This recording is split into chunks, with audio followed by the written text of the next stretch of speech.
Capítulo 28. La verdadera conversión es esencial. Dondequiera que la palabra de Dios se predicara con fidelidad, los resultados atestiguaban su divino origen. El Espíritu de Dios acompañaba el mensaje de sus siervos y su palabra tenía poder. Los pecadores sentían despertarse sus conciencias. La luz que alumbra a todo hombre que viene a este mundo iluminaba los lugares más recónditos de sus almas, y las ocultas obras de las tinieblas eran puestas de manifiesto. Una profunda convicción se apoderaba de sus espíritus y corazones. Eran redargüidos de pecado, de justicia y del juicio por venir. Tenían conciencia de la justicia de Dios y temían tener que comparecer con sus culpas e impurezas ante aquel que escudriña los corazones. En su angustia clamaban: ¿quién me libertará de este cuerpo de muerte? Al serles revelada la cruz del Calvario, indicio del sacrificio infinito exigido por los pecados de los hombres, veían que sólo los méritos de Cristo bastaban para expiar sus transgresiones. Eran lo único que podía reconciliar al hombre con Dios. Con fe y humildad aceptaban al Cordero de Dios que quita los pecados del mundo. Por la sangre de Jesús alcanzaban la remisión de los pecados cometidos anteriormente. Estos creyentes hacían frutos dignos de su arrepentimiento, creían y eran bautizados y se levantaban para andar en novedad de vida, como nuevas criaturas en Cristo Jesús, no para vivir conforme a sus antiguas concupiscencias, sino por la fe en el Hijo de Dios, para seguir sus pisadas, para reflejar su carácter y para purificarse a sí mismos así como Él es puro. Amaban lo que antes aborrecían y aborrecían lo que antes amaban. Los orgullosos y tercos se volvían mansos y humildes de corazón. Los vanidosos y arrogantes se volvían serios y discretos. Los profanos se volvían piadosos, los borrachos soberbios y los corrompidos puros. Las vanas costumbres del mundo eran puestas a un lado. Los cristianos no buscaban el adorno exterior del rizado de los cabellos, del ataviarse con joyas de oro o el de la compostura de los vestidos, sino el oculto del corazón que consiste en la incorrupción de un espíritu manso y tranquilo. Esa es la hermosura en la presencia de Dios. Primera de Pedro 3 y 4. Los reavivamientos producían en muchos profundo recogimiento y humildad. Eran caracterizados por llamamientos solemnes y fervientes, hechos a los pecadores, por una ferviente compasión hacia aquellos a quienes Jesús compró por su sangre. Hombres y mujeres oraban y luchaban con Dios para conseguir la salvación de las almas. Los frutos de semejantes reavivamientos se echaban de ver en las almas que no vacilaban ante el desprendimiento y los sacrificios, sino que se regocijaban de ser tenidas por dignas de sufrir oprobios y pruebas por causa de Cristo. Se notaba una transformación en la vida de los que habían hecho profesión de seguir a Jesús, y la influencia de ellos beneficiaba a la sociedad. Recogían con Cristo y sembraban para el Espíritu, a fin de cosechar la vida eterna.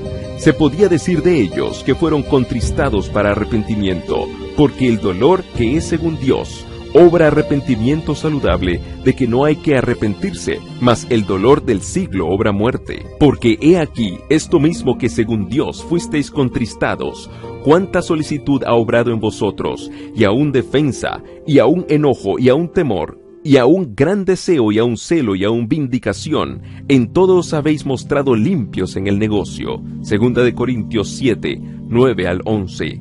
Tal es el resultado de la acción del Espíritu de Dios. Una reforma en la vida es la única prueba segura de un verdadero arrepentimiento. Si restituye la prenda, si devuelve lo que robó, si confiesa sus pecados y ama a Dios y a sus semejantes, el pecador puede estar seguro de haber encontrado la paz con Dios. Tales eran los resultados que en otros tiempos acompañaban a los reavivamientos religiosos. Cuando se los juzgaba por sus frutos, se veía que eran bendecidos de Dios para la salvación de los hombres y el mejoramiento de la humanidad.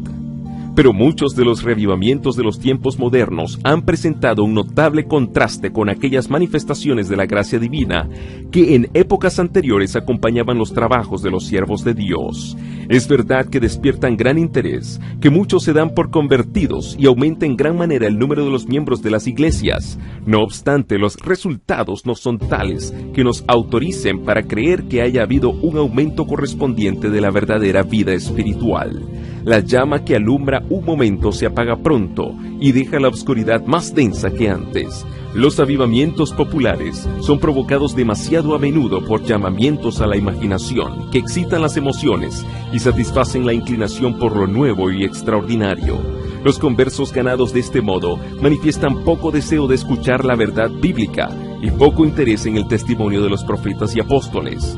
El servicio religioso que no revista un carácter un tanto sensacional no tiene atractivo para ellos. Un mensaje que apela a la fría razón no despierta eco alguno en ellos. No tienen en cuenta las claras amonestaciones de la palabra de Dios, que se refieren directamente a sus intereses eternos. Para toda alma verdaderamente convertida, la relación con Dios y con las cosas eternas será el gran tema de la vida. Pero, ¿dónde se nota, en las iglesias populares de nuestros días, el espíritu de consagración a Dios? Los conversos no renuncian a su orgullo ni al amor del mundo. No están más dispuestos a negarse a sí mismos, a llevar la cruz y a seguir al manso y humilde Jesús, que antes de su conversión. La religión se ha vuelto objeto de burla de los infieles y escépticos, debido a que tantos de los que la profesan ignoran sus principios. El poder de la piedad ha desaparecido casi enteramente de muchas de las iglesias. Las comidas campestres, las representaciones teatrales en las iglesias, los bazares, las casas elegantes y la ostentación personal han alejado de Dios los pensamientos de la gente. Tierras y bienes y ocupaciones mundanas llenan el espíritu, mientras que las cosas de interés eterno se consideran apenas dignas de atención. A pesar del decaimiento general de la fe y de la piedad, hay en esas iglesias verdaderos discípulos de Cristo. Antes que los juicios de Dios caigan finalmente sobre la tierra, habrá entre el pueblo del Señor un avivamiento de la piedad primitiva, cual no se ha visto nunca desde los tiempos apostólicos. El Espíritu y el poder de Dios serán derramados sobre sus hijos. Entonces muchos se separarán de esas iglesias en las cuales el amor de este mundo ha suplantado al amor de Dios y de su palabra. Muchos, tanto ministros como laicos, aceptarán gustosamente esas grandes verdades que Dios ha hecho proclamar en este tiempo, a fin de preparar un pueblo para la segunda venida del Señor.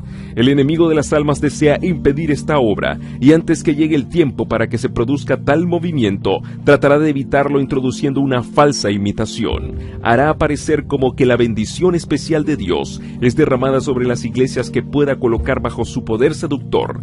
Allí se manifestará lo que se considerará como un gran interés por lo religioso. Multitudes se alegrarán de que Dios esté obrando maravillosamente en su favor, cuando en realidad la obra provendrá de otro espíritu. Bajo un disfraz religioso, Satanás tratará de extender su influencia sobre el mundo cristiano. En muchos de los despertamientos religiosos que se han producido durante el último medio siglo, se han dejado sentir, en mayor o menor grado, las mismas influencias que se ejercerán en los movimientos venideros más extensos. Hay una agitación emotiva, mezcla de lo verdadero con lo falso, muy apropiada para extraviar a uno. No obstante, nadie necesita ser seducido. A la luz de la palabra de Dios no es difícil determinar la naturaleza de estos movimientos. Donde quiera que los hombres descuiden el testimonio de la Biblia y se alejen de las verdades claras que sirven para probar el alma y que requieren abnegación y desprendimiento del mundo, podemos estar seguros de que Dios no dispensa allí sus bendiciones. Y al aplicar la regla que Cristo mismo dio, por sus frutos los conoceréis, Mateo 7:16, resulta evidente que estos movimientos no son obra del Espíritu de Dios. En las verdades de su palabra, Dios ha dado a los hombres una revelación de sí mismo, y a todos los que las aceptan, les sirve de escudo contra los engaños de Satanás. El descuido en que se tuvieron estas verdades fue lo que abrió la puerta a los males que se están propagando ahora tanto en el mundo religioso. Se ha perdido de vista en sumo grado la naturaleza e importancia de la ley de Dios. Un concepto falso del carácter perpetuo y obligatorio de la ley divina ha hecho incurrir en errores respecto a la conversión y santificación, y como resultado se ha rebajado el nivel de la piedad en la Iglesia. En esto reside el secreto de la ausencia del Espíritu y poder de Dios en los despertamientos religiosos de nuestros tiempos. Hay en las diversas denominaciones hombres eminentes por su piedad que reconocen y deploran este hecho. El profesor Eduardo A. Park, al exponer los peligros religiosos corrientes, dice acertadamente: una de las fuentes de peligros es el hecho de que los predicadores insisten muy poco en la ley divina. En otro tiempo el púlpito era eco de la voz de la conciencia. Nuestros más ilustres predicadores daban a sus discursos una amplitud majestuosa siguiendo el ejemplo del Maestro y recalcando la ley, sus preceptos y sus amenazas. Repetían las dos grandes máximas de que la ley es el fiel trasunto de las perfecciones divinas y de que un hombre que no tiene amor a la ley No lo tiene tampoco al Evangelio, pues la ley, tanto como el Evangelio, es un espejo que refleja el verdadero carácter de Dios. Este peligro arrastra a otro, el de desestimar la gravedad del pecado, su extensión y su horror. El grado de culpabilidad que acarrea la desobediencia a un mandamiento es proporcional al grado de justicia de ese mandamiento. A los peligros ya enumerados se une el que se corre el no reconocer plenamente la justicia de Dios. La tendencia del púlpito moderno consiste en hacer separación entre la justicia divina y la misericordia divina, en rebajar la misericordia al nivel de un sentimiento en lugar de elevarla a la altura de un principio. El nuevo prisma teológico separa lo que Dios unió. ¿Es la ley divina un bien o un mal? Es un bien. Luego la justicia es buena, pues es una disposición para cumplir la ley. De la costumbre de tener en poco la ley y justicia divinas, el alcance y desmérito de la desobediencia humana, los hombres contraen fácilmente la costumbre de no apreciar la gracia que proveyó expiación por el pecado. Así pierde el Evangelio su valor e importancia en el concepto de los hombres, que no tardan en dejar a un lado la misma Biblia. Muchos maestros en religión aseveran que Cristo abolió la ley por su muerte y que desde entonces los hombres se ven libres de sus exigencias. Algunos la representan como yugo enojoso y en contraposición con la esclavitud de la ley presentan la libertad de que se debe gozar bajo el Evangelio. Pero no es así como los profetas y los apóstoles consideraron la santa ley de Dios. David dice: y andaré con libertad, porque he buscado tus preceptos. Salmo 119:45. El apóstol Santiago, que escribió después de la muerte de Cristo, habla del decálogo como de la ley real y de la ley perfecta, la ley de libertad. Santiago 2:8, 1:25, versión moderna. Y el vidente de Patmos, medio siglo después de la crucifixión, pronuncia una bendición sobre los que guardan sus mandamientos para que su potencia sea en el árbol de la vida y que entren por las puertas en la ciudad. Apocalipsis 22:14. El aserto de que Cristo abolió con su muerte la ley de su Padre no tiene fundamento. Si hubiese sido posible cambiar la ley o abolirla, entonces Cristo no habría tenido por qué morir para salvar al hombre de la penalidad del pecado. La muerte de Cristo, lejos de abolir la ley, prueba que es inmutable. El Hijo de Dios vino para engrandecer la ley y hacerla honorable. Isaías 42:21. Él dijo: no penséis que vine a invalidar la ley. Hasta que pasen el cielo y la tierra, ni siquiera una jota ni un tilde pasará de la ley. Mateo 5:17, 18. Y con respecto a sí mismo declara: me complazco en hacer tu voluntad, oh Dios mío, y tu ley está en medio de mi corazón. Salmos 40:8. La ley de Dios, por su naturaleza misma, es inmutable. Es una revelación de la voluntad y del carácter de su autor. Dios es amor, y su ley es amor. Sus dos grandes principios son el amor a Dios y al hombre. El amor, pues, es el cumplimiento de la ley. Romanos 13:10. El carácter de Dios es justicia y verdad. Tal es la naturaleza de su ley. Dice el salmista: tu ley es la verdad. Todos tus mandamientos son justos. Salmos 119, 142, 172. Y el apóstol Pablo declara: la ley es santa y el mandamiento santo y justo y bueno. Romanos 7:12. Semejante ley, expresión del pensamiento y de la voluntad de Dios, debe ser tan duradera como su autor. Es obra de la conversión y de la santificación reconciliar a los hombres con Dios, poniéndolos de acuerdo con los principios de su ley. Al principio el hombre fue creado a la imagen de Dios. Estaba en perfecta armonía con la naturaleza y la ley de Dios. Los principios de justicia estaban grabados en su corazón, pero el pecado le separó de su Hacedor. Ya no reflejaba más la imagen divina. Su corazón estaba en guerra con los principios de la ley de Dios. La intención de la carne es enemistad contra Dios, porque no se sujeta a la ley de Dios, ni tampoco puede. Romanos 8:7. Mas de tal manera amó Dios al mundo, que dio a su Hijo unigénito, para que el hombre fuese reconciliado con Dios. Por los méritos de Cristo puede restablecerse la armonía entre el hombre y su Creador. Su corazón debe ser renovado por la gracia divina. Debe recibir nueva vida de lo alto. Este cambio es el nuevo nacimiento, sin el cual, según expuso Jesús, nadie puede ver el reino de Dios. El primer paso hacia la reconciliación con Dios es la convicción del pecado. El pecado es transgresión de la ley. Por la ley es el conocimiento del pecado. 1 de Juan 3:4, Romanos 3:20.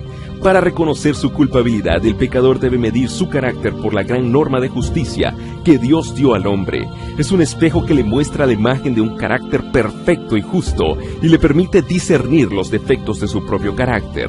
La ley revela al hombre sus pecados, pero no dispone ningún remedio. Mientras promete vida al que obedece, declara que la muerte es lo que le toca al transgresor. Solo el Evangelio de Cristo puede librarle de la condenación o de la mancha del pecado. Debe arrepentirse ante Dios, cuya ley transgredió, y tener fe en Cristo y en su sacrificio expiatorio.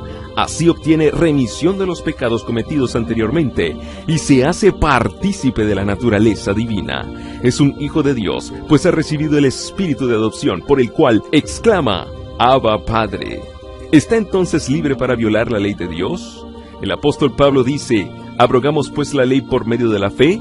No, por cierto, antes bien, hacemos estable la ley. Nosotros que morimos al pecado, ¿cómo podremos vivir ya en él? Y San Juan dice también: este es el amor de Dios, que guardemos sus mandamientos, y sus mandamientos no son gravosos.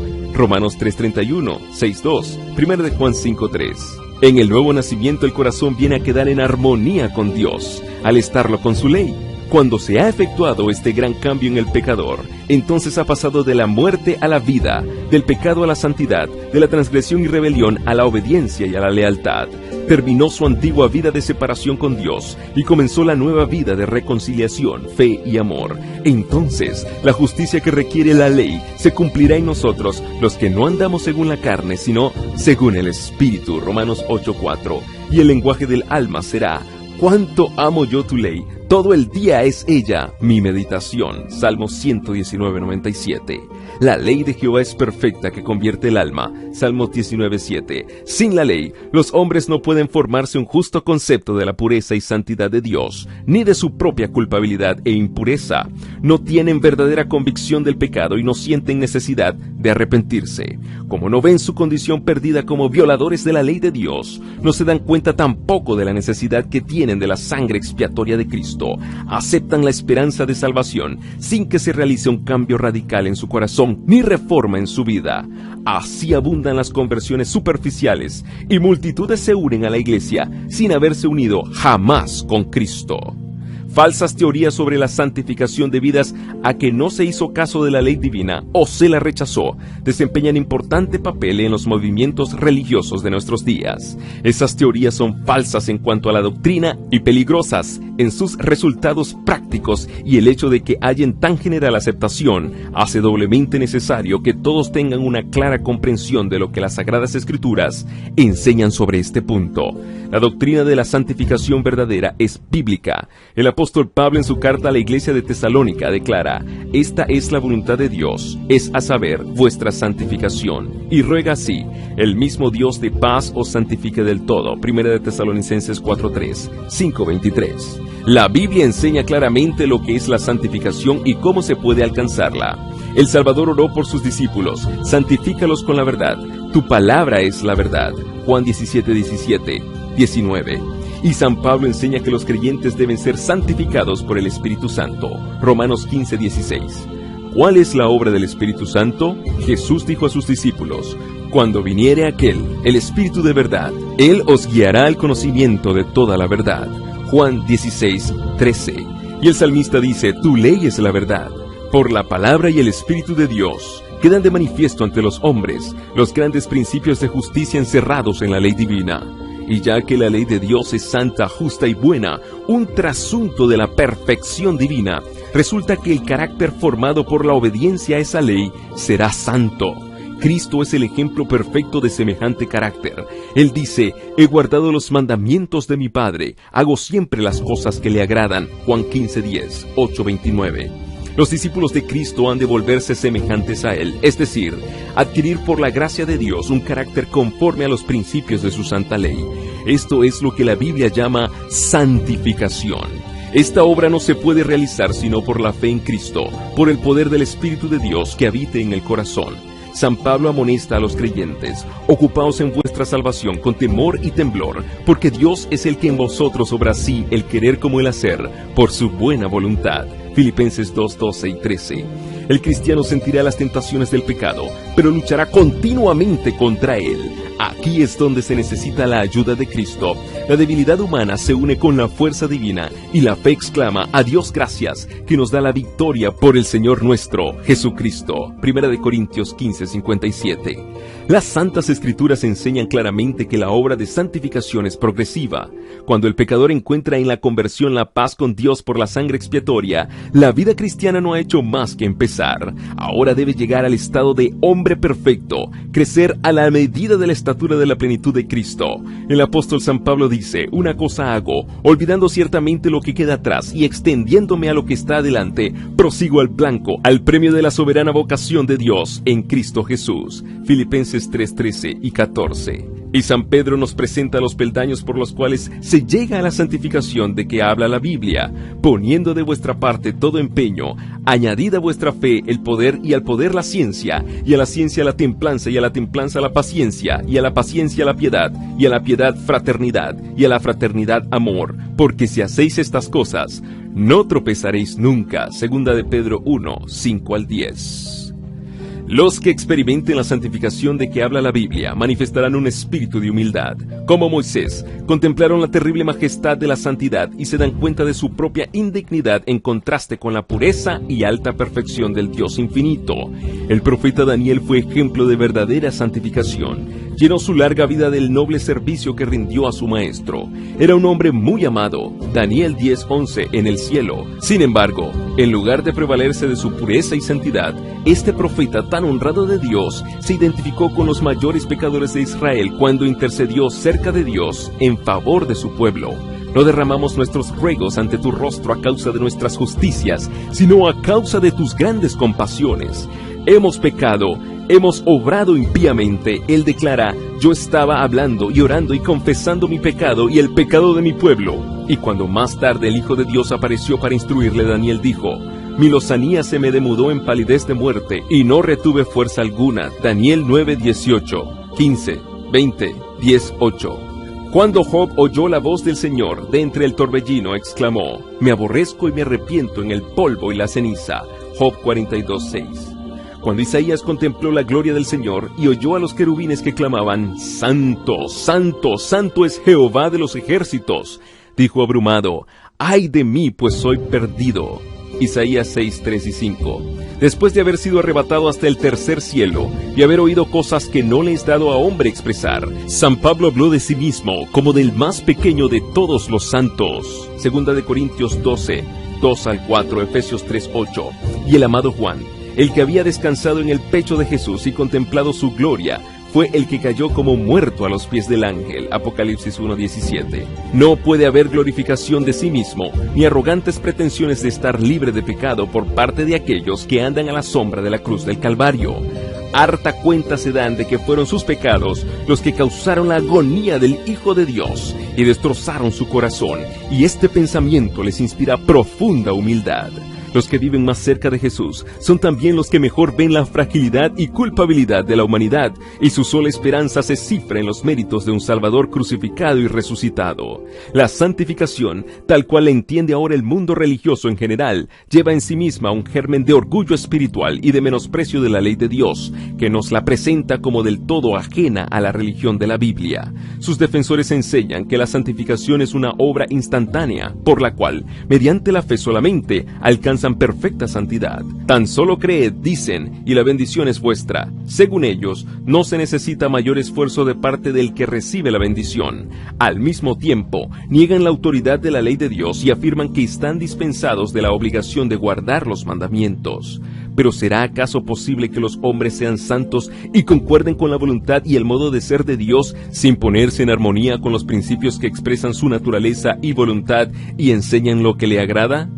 El deseo de llevar una religión fácil, que no exija luchas, ni desprendimiento, ni ruptura con las locuras del mundo, ha hecho popular la doctrina de la fe y de la fe sola. ¿Pero qué dice la palabra de Dios? El apóstol Santiago dice: hermanos míos, ¿qué aprovechará si alguno dice que tiene fe y no tiene obras? ¿Podrá la fe salvarle? ¿Mas quieres saber, hombre vano, que la fe sin obras es muerta? ¿No fue justificado por las obras Abraham, nuestro padre, cuando ofreció a su hijo Isaac sobre el altar? ¿No ves que la fe obró con sus obras y que la fe fue perfecta por las obras? ¿Veis, pues, que el hombre es justificado por las obras y no solamente por la fe, Santiago 2, 14 al 24. El testimonio de la palabra de Dios se opone a esta doctrina seductora de la fe sin obras. No es fe pretender el favor del cielo sin cumplir las condiciones necesarias para que la gracia sea concedida. Es presunción, pues la fe verdadera se funda en las promesas y disposiciones de las Sagradas Escrituras. Nadie se engaña a sí mismo creyendo que pueda volverse santo mientras viole premeditadamente uno de los preceptos divinos. Un pecado cometido deliberadamente acalla la voz atestiguadora del Espíritu y separa al alma de Dios. El pecado es transgresión de la ley, y todo aquel que peca, transgrede la ley, no le ha visto ni le ha conocido. Primera de Juan 3:6. Aunque San Juan habla mucho del amor en sus epístolas, no vacila en poner de manifiesto el verdadero carácter de esa clase de personas que pretenden ser santificadas y seguir transgrediendo la ley de Dios. El que dice yo le conozco y no guarda sus mandamientos es mentiroso y no hay verdad en él, mas el que guarda su palabra verdaderamente en éste se ha perfeccionado el amor de Dios. Primera de Juan 2, 4 y 5. Esta es la piedra de toque de toda profesión de fe. No podemos reconocer como santo a ningún hombre sin haberle comparado primero con la sola regla de santidad que Dios haya dado en el cielo y en la tierra. Si los hombres no sienten el peso de la ley moral, si empequeñecen y tienen en poco los preceptos de Dios, si violan el menor de estos mandamientos y así enseñan a los hombres, no serán estimados ante el cielo y podemos estar seguros de que sus pretensiones no tienen fundamento alguno. Y la aserción de estar sin pecado constituye de por sí una prueba de que el que tal asevera dista mucho de ser santo. Es porque no tiene un verdadero concepto de lo que es la pureza y santidad infinita de Dios, ni de lo que deben ser los que han de armonizar con su carácter. Es porque no tiene verdadero concepto de la pureza y perfección supremas de Jesús, ni de la maldad y horror del pecado, por lo que el hombre puede creerse santo. Cuanto más lejos esté de Cristo y más yerre acerca del carácter y los pedidos de Dios, más justo se cree. La santificación expuesta en las Santas Escrituras abarca todo el ser, espíritu, cuerpo y alma. San Pablo rogaba por los tesalonicenses que su ser entero, espíritu y alma y cuerpo, fuese guardado y presentado irreprensible en el advenimiento de nuestro Señor Jesucristo. Primera de Tesalonicenses 5:23. Y vuelve a escribir a los creyentes: os ruego pues, hermanos, por las compasiones de Dios, que le presentéis vuestros cuerpos como sacrificio vivo, santo, acepto a Dios. Romanos 12:1. En tiempos del antiguo Israel, toda la ofrenda que se traía a Dios era cuidadosamente examinada. Si se descubría un defecto cualquiera en el animal presentado, se lo rechazaba, pues Dios había mandado que las ofrendas fuesen sin mancha. Así también se pide a los cristianos que presenten sus cuerpos en sacrificio vivo, santo, acepto a Dios. Para ello, todas sus facultades deben conservarse en la mejor condición posible. Toda costumbre que tienda a debilitar la fuerza física o mental incapacita al hombre para el servicio de su Creador. ¿Y se complacerá Dios con menos de lo mejor que podamos ofrecerle? Cristo dijo: amarás al Señor tu Dios de todo tu corazón. Los que aman a Dios de todo corazón desearán darle el mejor servicio de su vida y tratarán siempre de poner todas las facultades de su ser en armonía con las leyes que aumentarán su aptitud para hacer su voluntad. No debilitarán ni mancharán la ofrenda que presentan a su Padre Celestial, abandonándose a sus apetitos o pasiones. San Pedro dice: os ruego que os abstengáis de las concupiscencias carnales, las cuales guerrean contra el alma. Primera de Pedro 2:11. Toda concesión hecha al pecado tiende a entorpecer las facultades y a destruir el poder de percepción mental y espiritual, de modo que la palabra o el Espíritu de Dios ya no puedan impresionar sino débilmente el corazón. San Pablo escribe a los Corintios: limpiémonos de toda inmundicia de carne y de espíritu, perfeccionando la santificación en temor de Dios. Segunda de Corintios 7:1. Y entre los frutos del Espíritu, amor, gozo, paz, longanimidad, benignidad, bondad, fidelidad, mansedumbre, clasifica la templanza. Gálatas 5:22 y 23. A pesar de estas inspiradas declaraciones, ¿cuántos cristianos de profesión están debilitando sus facultades en la búsqueda de ganancias o en el culto que tributan a la moda? ¿Cuántos están envileciendo en su ser la imagen de Dios con la glotonería, las bebidas espirituosas, los placeres ilícitos? Y la Iglesia, en lugar de reprimir el mal, demasiado a menudo lo fomenta, apelando a los apetitos, al amor del lucro y de los placeres, para llenar su tesoro, que el amor a Cristo es demasiado débil para colmar. Si Jesús entrase en las iglesias de nuestros días y viese los festejos y el tráfico impío que se practica en nombre de la religión, ¿no arrojaría acaso a esos profanadores como arrojó del templo a los cambiadores de moneda? El apóstol Santiago declara que la sabiduría que desciende de arriba es primeramente pura. Si se hubiese encontrado con aquellos que pronuncian el precioso nombre de Jesús, con labios manchados por el tabaco, con aquellos cuyo aliento y persona están contaminadas por sus fétidos olores, y que infestan el aire del cielo y obligan a todos los que les rodean a aspirar el veneno, si el apóstol hubiese entrado en contacto con un hábito tan opuesto a la pureza del Evangelio, ¿no lo habría acaso estigmatizado como terreno, animal, diabólico? Los esclavos del tabaco, pretendiendo gozar de las bendiciones de la santificación completa, hablan de su esperanza de ir a la gloria, pero la palabra de Dios declara positivamente que no entrará en ella ninguna cosa sucia. Apocalipsis 21:27. ¿O ignoráis que vuestro cuerpo es templo del Espíritu Santo, el cual está en vosotros, el cual tenéis de Dios, y que no sois vuestros? Porque comprados sois por precio. Glorificad pues a Dios en vuestro cuerpo. 1 Corintios 6, 19 y 20. Aquel cuyo cuerpo es el templo del Espíritu Santo no se dejará esclavizar por ningún hábito pernicioso. Sus facultades pertenecen a Cristo, que le compró con precio de sangre. Sus bienes son del Señor. ¿Cómo podrá quedar sin culpa si dilapida el capital que se le confió? Hay cristianos de profesión que gastan al año ingentes cantidades en goces inútiles y perniciosos, mientras muchas almas perecen por falta de la palabra de vida. Roban a Dios en los diezmos y ofrendas, mientras consumen en aras de la pasión destructora más de lo que dan para socorrer a los pobres o para el sostenimiento del Evangelio. Si todos los que hacen profesión de seguir a Cristo estuviesen verdaderamente santificados, en lugar de gastar sus recursos en placeres inútiles y hasta perjudiciales, los invertirían en el tesoro del Señor, y los cristianos darían un ejemplo de temperancia, abnegación y sacrificio de sí mismos. Serían entonces la luz del mundo. El mundo está entregado a la sensualidad, la concupiscencia de la carne y la concupiscencia de los ojos, y la soberbia de la vida gobiernan las masas del pueblo. Pero los discípulos de Cristo son llamados a una vida santa. Salid de en medio de ellos, y apartaos, dice el Señor, y no toquéis lo inmundo. A la luz de la palabra de Dios se justifica el aserto de que la santificación, que no produce este completo desprendimiento de los deseos y placeres pecaminosos del mundo, no puede ser verdadera. A aquellos que cumplen con las condiciones, salid de en medio de ellos y apartaos y no toquéis lo inmundo, se refiere la promesa de Dios. Yo os recibiré y seré a vosotros padre, y vosotros me seréis a mí hijos e hijas, dice el Señor Todopoderoso. 2 Corintios 6, 17 y 18. Es privilegio y deber de todo cristiano tener grande y bendita experiencia de las cosas de Dios.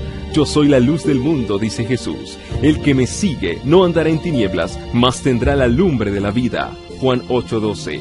La senda de los justos es como la luz de la aurora, que va en aumento hasta que el día es perfecto. Proverbios 4:18. Cada paso que se da en fe y obediencia pone al alma en relación más íntima con la luz del mundo, en quien no hay ningunas tinieblas. Los rayos luminosos del sol de justicia brillan sobre los siervos de Dios, y estos deben reflejarlos. Así como las estrellas nos hablan de una gran luz en el cielo, con cuya gloria resplandecen, así también los cristianos deben mostrar que hay en el trono del universo un Dios cuyo carácter es digno de alabanza e imitación. Las gracias de su Espíritu, su pureza y santidad se manifestarán en sus testigos. En su carta a los Colosenses, San Pablo enumera las abundantes bendiciones concedidas a los hijos de Dios. No cesamos, dice, de orar por vosotros y de pedir que seáis llenos del conocimiento de su voluntad, en toda sabiduría y espiritual inteligencia, para que andéis como es digno del Señor, agradándole en todo, fructificando en toda buena obra y creciendo en el conocimiento de Dios, corroborados de toda fortaleza, conforme a la potencia de su gloria, para toda tolerancia y largura de ánimo con gozo. Colosenses 1, 9 al 11.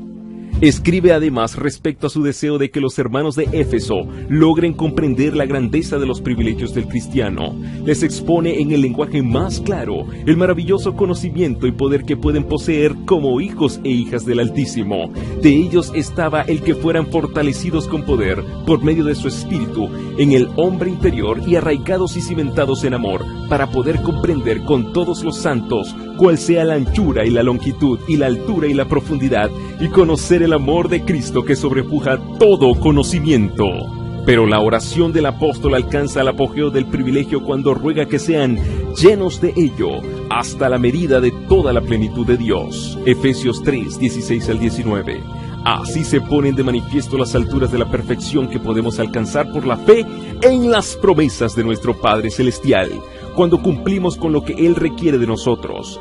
Por los méritos de Cristo, tenemos acceso al trono del poder infinito. El que aún a su propio Hijo no perdonó, antes le entregó por todos nosotros. ¿Cómo no nos dará también con Él todas las cosas? Romanos 8:32. El Padre dio a su Hijo su Espíritu sin medida, y nosotros podemos participar también de su plenitud. Jesús dice, pues si vosotros, siendo malos, sabéis dar buenas dádivas a vuestros hijos, ¿cuánto más vuestro Padre Celestial dará el Espíritu Santo a los que lo pidieren de Él? Lucas 11:13.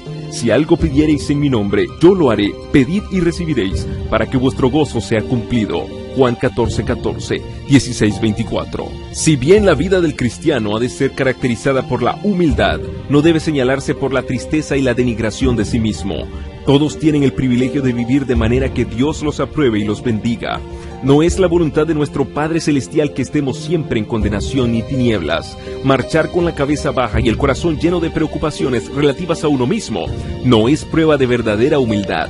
Podemos acudir a Jesús y ser purificados y permanecer ante la ley sin avergonzarnos ni sentir remordimientos. Ahora pues, ninguna condenación hay para los que están en Cristo Jesús, los que no andan conforme a la carne, mas conforme al Espíritu. Romanos 8:1. Por medio de Jesús, los hijos caídos de Adán son hechos hijos de Dios, porque el que santifica y los que son santificados, de uno son todos, por lo cual no se avergüenza de llamarlos hermanos. Hebreos 2:11. La vida del cristiano debe ser una vida de fe, de victoria y de gozo en Dios. Todo aquel que es engendrado de Dios vence al mundo, y esta es la victoria que vence al mundo, a saber, nuestra fe. 1 de Juan 5:4. Con razón declaró Nehemías, el siervo de Dios, el gozo de Jehová es vuestra fortaleza. Nehemías 8:10. Y San Pablo dijo, gozaos en el Señor siempre, otra vez os digo, que os gocéis. Estad siempre gozosos, orad sin cesar. Dad gracias a Dios en todo, porque esta es la voluntad de Dios para con vosotros en Cristo Jesús. Filipenses 4:4. Primera de Tesalonicenses 5:16 al 18. Tales son los frutos de la conversión y de la santificación según la Biblia, y es porque el mundo cristiano mira con tanta indiferencia los grandes principios de justicia expuestos en la palabra de Dios, por lo que se ven tan raramente estos frutos. Esta es la razón por la que se ve tan poco de esa obra profunda y duradera del Espíritu de Dios que caracterizaba los reavivamientos en tiempos pasados. Por medio de la contemplación nos transformamos, pero como esos sagrados preceptos en los cuales Dios reveló a los hombres su perfección y santidad son tenidos en poco y el espíritu del pueblo se deja atraer por las enseñanzas y teorías humanas, nada tiene de extraño que en consecuencia se vea un enfriamiento de la piedad viva en la iglesia. El Señor dice, dejáronme a mí fuente de agua viva, por cavar para sí cisternas rotas que no tienen aguas. Jeremías 2:13. Bienaventurado el varón que no anduvo en consejo de malos, antes en la ley de Jehová está su delicia, y en su ley medita de día y de noche. Y será como el árbol plantado junto a arroyos de aguas, que da su fruto en su tiempo y su hoja no cae, y todo lo que hace prosperará. Salmos 1:1 al 3. Solo en la medida en que la ley de Dios sea repuesta en el lugar que le corresponde, habrá un avivamiento de la piedad y fe primitivas entre los que profesan ser su pueblo. Así dijo Jehová, paraos en los caminos y mirad y preguntad por las sendas antiguas, cuál sea el buen camino, y andad por él, y hallaréis descanso para vuestra alma. Jeremías 6:16.